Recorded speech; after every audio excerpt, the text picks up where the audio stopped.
সেই লিস্ট দ্রুত গ্যাজেট আকারে প্রকাশ করা হবে। যারা বাদ পড়েছেন তারা সেগুলোতে আবার এনলিস্টেড হতে পারবেন।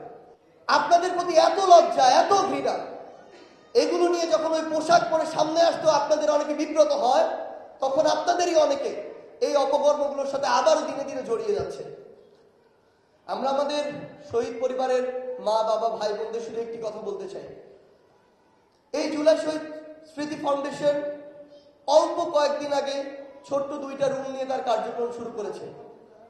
যেমন ভাবে দেশ ভেঙে গড়তে একটু সময় লাগে, এই ফাউন্ডেশনও যতটুকু সক্ষমতা প্রয়োজন প্রতিনিয়ত তার সক্ষমতা বাড়ছে, কিন্তু আমাদের সীমাবদ্ধতা আছে। আমরা এখন পর্যন্ত আমাদের ভেরিফাইড MIS এ শহীদ হচ্ছেন 859 জন। সেই লিস্ট দ্রুত গ্যাজেট আকারে প্রকাশ করা হবে। যারা বাদ পড়েছেন তারা সেগুলোতে আবার এনলিস্টেড হতে পারবেন। এই 859 জনের মধ্যে আজকে ধরে 660টি পরিবারের কাছে আমরা পৌঁছেছি।